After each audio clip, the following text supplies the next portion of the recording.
नमस्कार my dear friends, मैं विनोद चंडालिया, एक आरएएस पीसीएस एजुकेटर, आपके अपनी स्टडी के एक नए प्लेटफॉर्म जिसका नाम है निशुल्क कोचिंग अभियान में आपका हार्दिक अभिनंदन करता हूं। जी हां दोस्तों, जिस प्रकार से अपने राजस्थान के करंट के लिए मुमल की करंट अफेयर की बुक्स जो चल रही थी, आज उसकी 10वीं क्लास है और इस प्रकार से अपने करीबन 20 से 25 क्लासों में इस मुमल को कंप्लीट कर दिया जाएगा। तो चलिए चलते हैं अपने नेक्स्ट कंटेंट जो है वो क्या है। देखो, पंचभद्रा रिफाइनरी के सह उत्पादों पर आधारित उद्योगों के लिए प्रस्तावित, इनको अच्छे से नोट कर लेना, कौन कौन से, पेट्रोलियम, केमिकल और पेट्रोकेमिकल इन्वेस्टमेंट सीजन। ठीक है, ये तीन चीज़ें नोट याद कर लेना अच्छे से। कौन सा, पेट्रोलियम, केमिकल और पेट्रोकेमिकल रीजन के तहत रिको द्वारा किन दो क्षेत्रों का विकास किया जा रहा है, ये अच्छे से बात नोट कर लेना, क्योंकि यहाँ पे क्या है, PCPIR, ये क्या है, ये पूछा भी जा सकता है। PCPIR, P यानी पेट्रोलियम, केमिकल, पेट्रोकेमिकल, I यानी इन्वेस्टमेंट, R यानी रीजन। ठीक है, ये रीजन कहाँ है तो पूछा भी जा सकता है। तो आपको पता है कि जो रिफाइनरी है जो पंचभद्रा के अंदर है, और पंचभद्रा आपको पता है कहाँ है, बाड़मेर में है।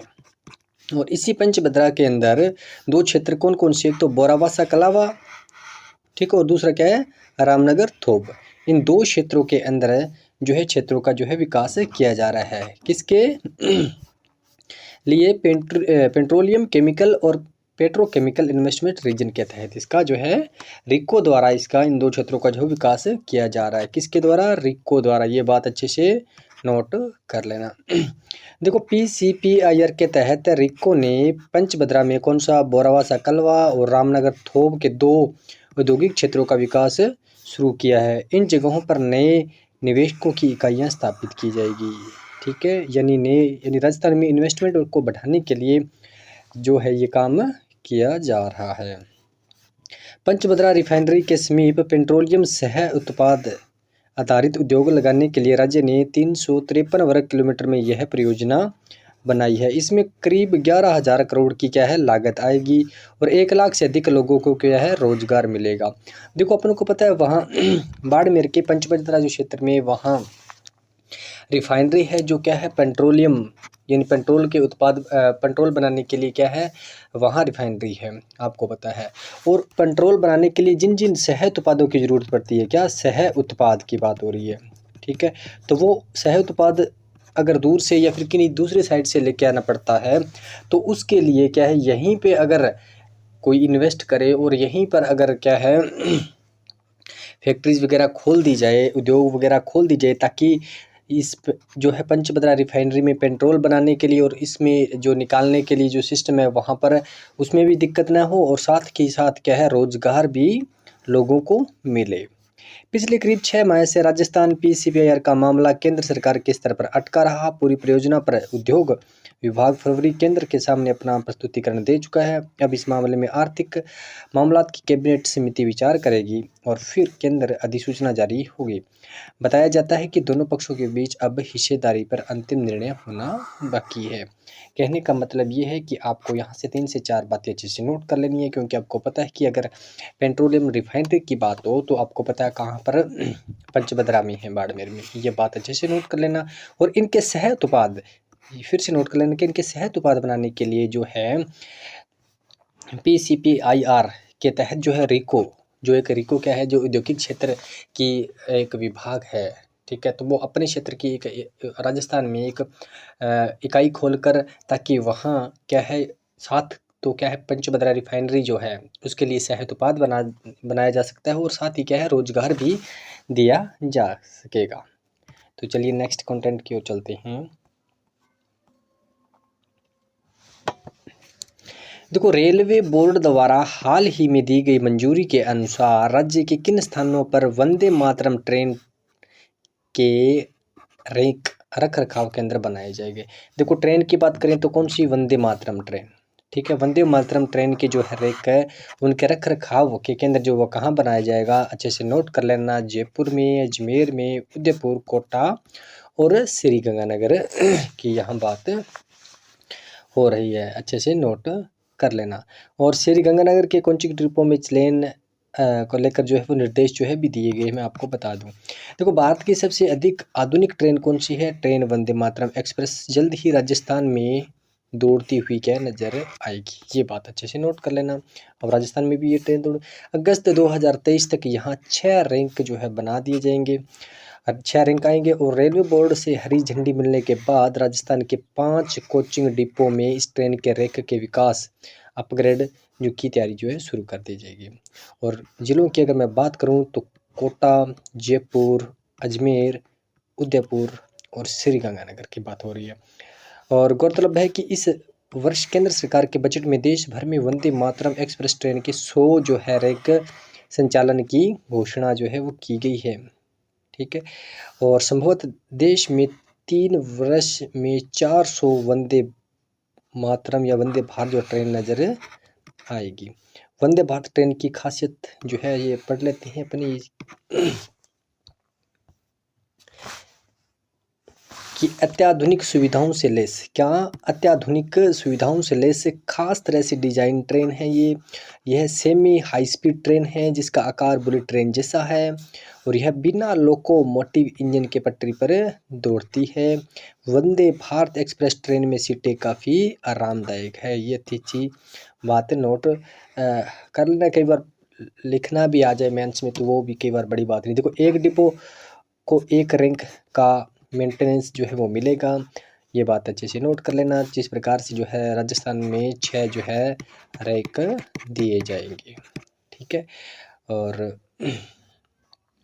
उसके अंदर मैंने देखो 6 तो क्या है रैंक दिए जाएंगे। ठीक है, और उसके अंदर अपने कितने जो है क्या उसको 5 ज़िले हैं। कौन कौन से आपको पता है? कौन से? जयपुर है, कोटा है, अजमेर है, ठीक है, और क्या है? श्री गंगानगर है, ठीक है, और कौन सा? उदयपुर है। ठीक है, अब देखो इनको तो एक एक मिलेगा, एक एक रैंक, ठीक है, और इसको 2 मिलेंगे। ठीक है, तो ये बस अच्छे से बात नोट कर लेना। ठीक है, कई बात देखो हर एक क्वेश्चन या हर एक कोई भी टॉपिक को आपका थोड़ा सा अच्छे से याद हो, उसको फुल डिटेल से याद हो तो वो क्या है आज याद करने में थोड़ा आसानी रहता है। तो चलिए नेक्स्ट अपना क्या है कंटेंट। 22 मई 2022 को मुख्यमंत्री अशोक गहलोत ने किस शहर में स्थित आमागढ़ लेपर्ड सफारी क्या है? मुख्यमंत्री अशोक गहलोत ने किस शहर में स्थित आमागढ़ लेपर्ड सफारी का वर्चुअल उद्घाटन किया है? ये तो कहाँ है? ये जयपुर में है। देखो, आपको अगर क्वेश्चन डायरेक्ट पूछा जाए भी मुख्यमंत्री अशोक गहलोत ने किस शहर में स्थित या फिर कब किया उद्घाटन, तो दूसरी बात ये कि आपको आमागढ़ लेपर्ड सफारी जयपुर में, ये बात तो अच्छे से नोट करनी है। कई बार डायरेक्ट क्वेश्चन पूछा जा सकता है कि आमागढ़ लेपर्ड सफारी कहाँ स्थित है, तो कहाँ है? जयपुर में है। मुख्यमंत्री अशोक गहलोत ने वीडियो कॉन्फ्रेंस के द्वारा जयपुर स्थित आमागढ़ लेपर्ड सफारी का क्या उद्घाटन किया? आमागढ़ लेपर्ड सफारी राज्य की तीसरी जो है लेपर्ड सफारी है। इससे पूर्व जवाई व झलाना और जयपुर में जो है लेपर्ड सफारी है। देखो, जवाई आपको पता है कहाँ है? जवाई पाली में, ठीक है, और आमागढ़ लेपर्ड सफारी 16.31 वर्ग किमी में विस्तृत है। जयपुर देश का पहला शहर बन गया जहां 4 सफारी मौजूद है। जयपुर में हाथी की सफारी पहले से ही चल रही है और आमागढ़ जयपुर की दूसरी जो है कौन सी? अब इस पर लेपर्ड सफारी है। ठीक है, कौन सी? लेपर्ड सफारी है। नेक्स्ट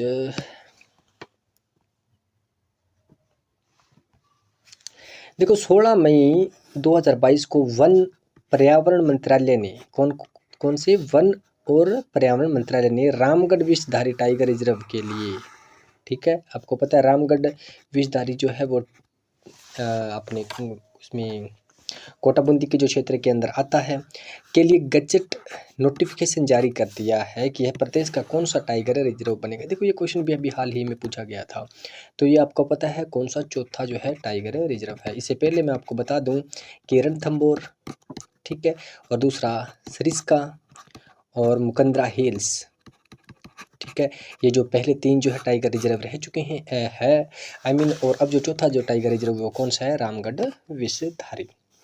ठीक है, 16 मई को वन पर्यावरण मंत्रालय के शासन सचिव ने इस पर हस्ताक्षर लगाकर इस पर मोहर लगा दी। इसका गजट नोटिफिकेशन जारी जो है वो कर दिया गया है। अब रामगढ़ विषधारी टाइगर रिजर्व प्रदेश का चौथा टाइगर रिजर्व हो गया है। इससे पूर्व रणथंभौर शहरीज का मुकंदरा टाइगर रिजर्व है। इसके साथ ही क्षेत्रफल की दृष्टि से यह प्रदेश का दूसरा सबसे बड़ा टाइगर रिजर्व है। और जुलाई 2021 में NTCA ने इसकी स्वीकृति जारी की थी। इसके बाद देखो यह रहेगा क्षेत्र। रामगढ़ विषधारी टाइगर रिजर्व का कुल क्षेत्र जो है 1501, लगभग आप मान सकते हो कितना 1500 जो है 2 वर्ग किलोमीटर है। और इसे कोर एशिया प्रथम 225 व कोर एशिया द्वितीय रहेगा। इसके साथ ही बफर क्षेत्र जो है वो इतना इसका रहेगा।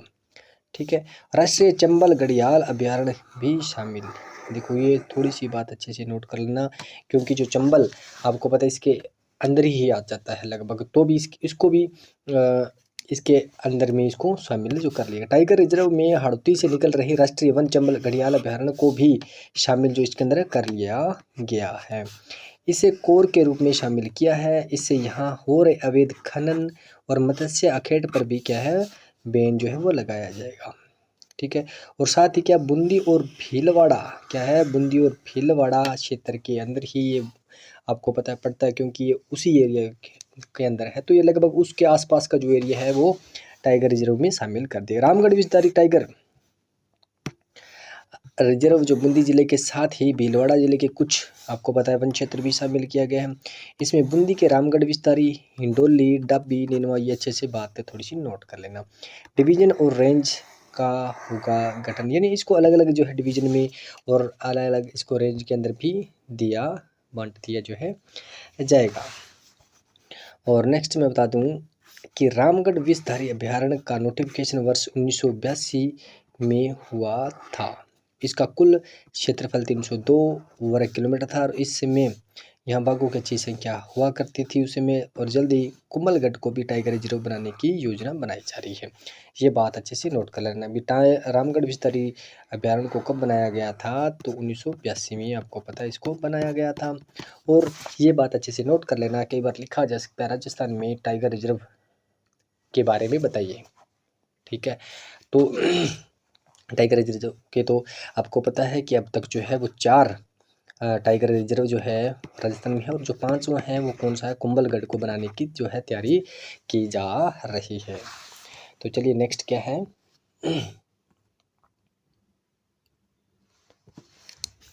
क्या रानी कमलापति स्टेशन की तर्ज पर, देखो ये अपने भी थोड़ी देर पहले पढ़ चुके हैं कि गांधीनगर जो जयपुर का रेलवे स्टेशन है वो पूर्णतः क्या है सौर ऊर्जा से संचालित है। कौन से, सौर ऊर्जा से संचालित है, ये बात अच्छे से नोट कर लेना। कौन सा, जयपुर का गांधीनगर रेलवे स्टेशन। तर्ज पर विकसित होंगे प्रदेश के 8 रेलवे स्टेशन। ठीक है। उत्तर पश्चिमी रेलवे में 8 रेलवे स्टेशन भोपाल स्थित। अब देखो ये आप देखो रानी कमलावती आपको पता रेलवे स्टेशन जो है वो भोपाल में है। रानी कमलावती स्टेशन की तर्ज पर जो है विकसित किए जाएंगे। देखो क्या खासियत है इसकी, यहाँ एयरपोर्ट की तर्ज पर यात्रियों को विश्व स्तरीय सुविधाएं मिलेगी। खास बात यह है कि इनमें आधे स्टेशन को जोनल रेलवे विकसित करेगा और आधे स्टेशन को कौन सा, redevelopment rail and land development authority करेगा। इन 8 रेलवे स्टेशनों पर 2000 करोड़ रुपए से ज़्यादा खर्च आएगा। यह स्टेशन पूर्णतः सौर ऊर्जा से जगमगाएंगे। ये बात अच्छे से नोट कर लेना। आपको पता है क्या, सौर ऊर्जा से संचालित होंगे। दरअसल केंद्र सरकार ने एयरपोर्ट की तरह रेलवे स्टेशन को भी कौन सा, PPP मोड जो है वो देने की जो है तैयारी शुरू कर दी। रेलवे बोर्ड ने जयपुर के कौन से, गांधीनगर, अजमेर, उदयपुर रेलवे स्टेशन के रीडेवलपमेंट बोर्ड का जिम्मा उत्तर पश्चिमी रेलवे को दे दिया है। जोधपुर, बीकानेर और जैसलमेर भी इसके कौन सा है, रीडेवलपमेंट। ठीक है। और लगभग आपको जो यहाँ बात याद रखने की है वो ये है कि राजस्थान में जो है 8 रेलवे स्टेशन जो है वो कौन सी, रानी कमलापति रेलवे स्टेशन के नाम से इसको विकसित किए जाएंगे। और दूसरी बात ये सबसे इनकी मुख्य खास बात जो है वो ये है, इनको डिज़ाइन जो है वो एयरपोर्ट सिस्टम की तरीके से डिज़ाइन किए जाएंगे। और सबसे बड़ी बात जो है वो ये क्या है, कंप्लीट ये सौर ऊर्जा से संचालित होंगे, सौर ऊर्जा से संचालित होंगे, क्योंकि जो अब नया जो आधुनिकीकरण की अगर बात करें ऊर्जा के क्षेत्र में, तो लगभग हर जगह पर सौर ऊर्जा का सिस्टम जो है वो बनाया जा रहा है। सौर ऊर्जा इज मस्ट इम्पोर्टेंट। तो चलिए नेक्स्ट चलते हैं।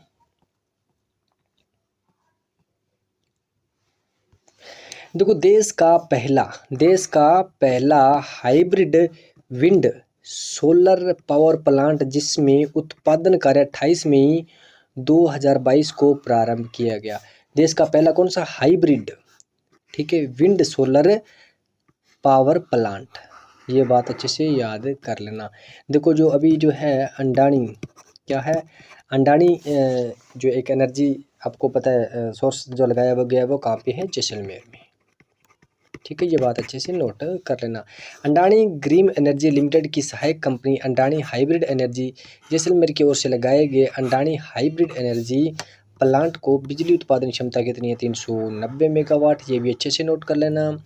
इस प्लांट से बनने वाली बिजली को बेचने के लिए कंपनी ने 25 साल के लिए भारतीय सौर ऊर्जा निगम के साथ क्या है 2.69 प्रति किलोवाट की शुल्क दर से बिजली खरीद समझौता किया है। ये बात अच्छे से नोट कर लेना कि देश का पहला, यहाँ पे एक बात अच्छे से नोट कर लेना, देश का पहला बात हो रहा है, न कि प्रदेश का पहला, ठीक है, क्योंकि जो देश का पहला होता है और वो अपने प्रदेश यानी अपने राजस्थान के अंदर आ जाए तो वो काफ़ी फेमस हो जाता है।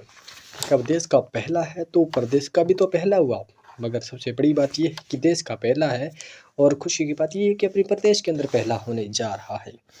नेक्स्ट हम बात करते हैं कि जैविक खेती के क्षेत्रफल में प्रतिशत वृद्धि के मामले में प्रदेश का कौन सा स्थान है।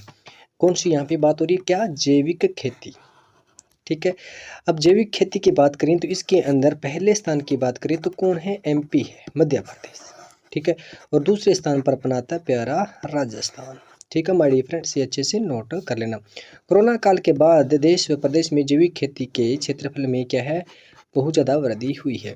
करीब 4.25 लाख हेक्टेयर क्षेत्रफल में जैविक खेती कर राजस्थान दूसरे पायदान पर आ गया है। इस मामले में मध्य प्रदेश देश में पहले स्थान पर है और जैविक किसानों की संख्या के आधार पर क्या है, पाँचवें आधार पर प्रदेश 5वें स्थान पर है। अगर अपने किसानों की बात करें तो ठीक है, तो सबसे ज़्यादा जो किसान भी एमपी में ही है और पहला स्थान भी किसका है, एमपी का ही है। और क्षेत्रफल की दृष्टि से राजस्थान का कौन सा स्थान है, दूसरा है, और किसानों की दृष्टि से कौन सा, 5वां स्थान है। ये बात अच्छे से नोट कर लेना। चलिए नेक्स्ट चलते हैं कि राजस्थान की सबसे अधिक मंडियां ई नाम पोर्टल से जुड़ी है। क्या है राजस्थान की, ये बात अच्छे से नोट करना। राजस्थान की जो मंडियां हैं वो सबसे अधिक जो है ई नाम पोर्टल से जुड़ी है। जिस प्रकार से ई नाम पोर्टल के जरिए से मतलब हर मंडियों को भाव ताव जो है ऑनलाइन होता है, उस प्रकार से राजस्थान की जो मंडियां हैं वो सबसे ज़्यादा जुड़ी है। ये बात अच्छे से नोट कर लेना। देखो, कृषि उपज के कारोबार के लिए वन नेशन वन मार्केट की व्यवस्था की गई है, आपको पता है, ठीक है, और ई नाम उत्तरोत्तर वृद्धि कर रही है। देश भर की 1000 से ज़्यादा मंडियां ई नाम पोर्टल पर अपना जो है नाम जो है जुड़ा चुकी है। राजस्थान की सबसे अधिक लगभग 144 कृषि उपज मंडियां क्या है, 144 कृषि उपज मंडियां अब तक क्या है इस पोर्टल पर जुड़ चुकी है। केंद्र सरकार की ओर से जारी आंकड़ों के मुताबिक देश भर में लगभग कितना 1.72 करोड़ किसान जो है इससे जुड़ चुके हैं और 1.91 लाख लगभग 2 लाख जो है कारोबारी इससे जुड़ चुके हैं और 99,000 ज़्यादा से कमीशन एजेंट और प्लेटफॉर्म कृषि उपजों की खरीद फरोख्त के लिए जुड़ चुके हैं। 21 राज्यों में फैले ई नाम प्लेटफॉर्म पर अभी 150 से ज़्यादा तरह के कृषि उपजों की खरीद और बिक्री जो है हो रही है। राष्ट्रीय कृषि बाजार प्रधानमंत्री नरेंद्र मोदी का ड्रीम प्रोजेक्ट है, ये बात अच्छे से भी नोट कर लेना। खरीदारों तक पहुंच, क्योंकि जो ई जो प्लेटफॉर्म है, ई नाम प्लेटफॉर्म पर क्या है, कृषि के जो भी आपको भाव है या फिर जो बेचना है आपको और जिनको ज़रूरत होती है, लगभग ये पोर्टल पर सारा का सारा सिस्टम होता है। और राजस्थान जो है एक ऐसा राज्य है जिसकी इसके ऊपर सबसे ज़्यादा जो है मंडियाँ जुड़ी हुई है भारत के जो वन नेशन वन मार्केट की व्यवस्था के अकॉर्डिंग जो ई नाम पोर्टल है उसके ऊपर। तो चलिए नेक्स्ट चलते हैं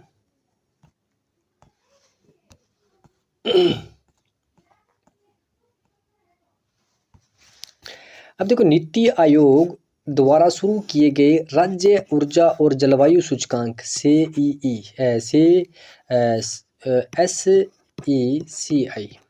ठीक है। देखो, स्टेट एनर्जी क्लाइमेट इंडेक्स के पहले चरण में राजस्थान को कौन सी रैंक प्रदान की गई है, ठीक है। अब देखो, नीति आयोग ने रैंक जारी की है कि जो SECI जिसे जो जारी करता है सूचकांक, जैसे स्टेट एनर्जी क्लाइमेट इंडेक्स, तो इसमें राजस्थान का 17वां स्थान मिला है, ठीक है। इसमें राजस्थान का कौन सा स्थान मिला है? 17वां स्थान मिला है।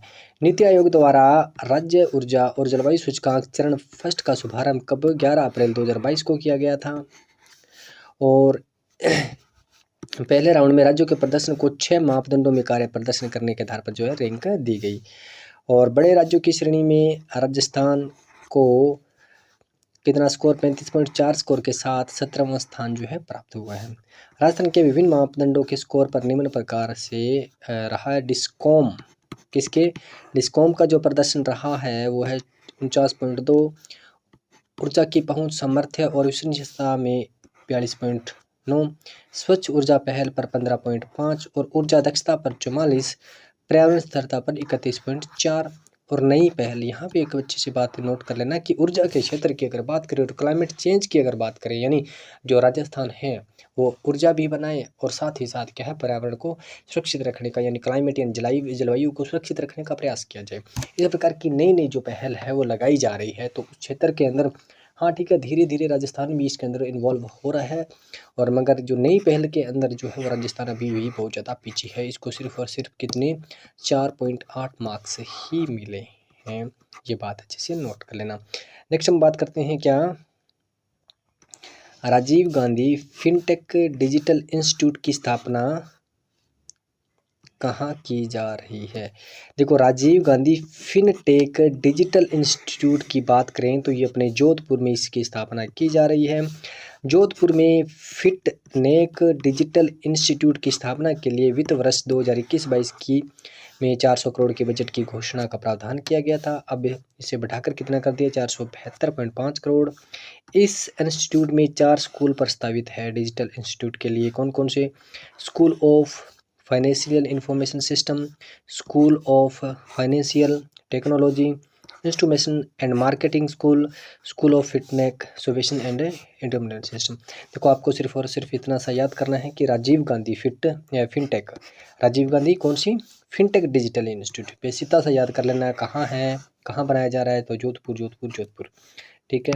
नेक्स्ट चलते हैं कि 5 अप्रैल 2022 को प्रदेश के किस शहर में आईपीडी, क्या है, आईपीडी टावर व हृदय रोग संस्थान का शिलान्यास मुख्यमंत्री अशोक गहलोत ने किया था? कब? 5 अप्रैल। अब देखो, आईपीडी का मतलब क्या होता है? इन पेशेंट डिपार्टमेंट, ठीक है। इन पेशेंट डिपार्टमेंट, जिसकी अभी हाल फिलहाल में इसको मंजूरी मिली थी, ठीक है। ये 12 मंजिला जो मैंने आपको पहले भी पहली क्लास में बताया। देखो, आईपीडी टावर, ठीक है, ऑब्वियसली बात है, क्या अगर आईपीडी टावर बनाएगा तो कौन बनाएगा? कोई हॉस्पिटल ही बनाएगा, राइट, ठीक है। और ये अगर थोड़ा सा भी अगर आपको अंदाजा हो ना, भी आईपीडी टावर, आपको पता है कि सबसे बड़ा जो हॉस्पिटल है जयपुर का सवाई मान सिंह हॉस्पिटल है, ठीक है। तो वहाँ पर हृदय रोग संस्थान का जो है शिलान्यास जो है किया गया है।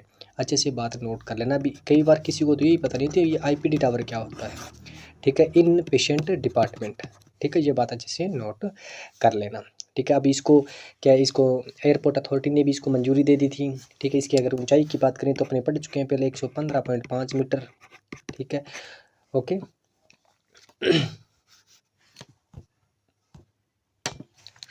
तो चलिए नेक्स्ट क्लास अपने अभी जल्द ही लेकर आएंगे। और अपनी अगर आपको क्लास अच्छी लगी तो प्लीज़।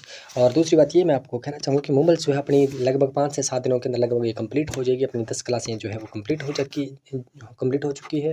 और इसे 25 या 30 क्लास में इसको क्या है कंप्लीट जो है वो कर दिया जाएगा। नेक्स्ट हम और MCQ की क्लास लेके आएंगे। और थैंक्स फॉर वाचिंग।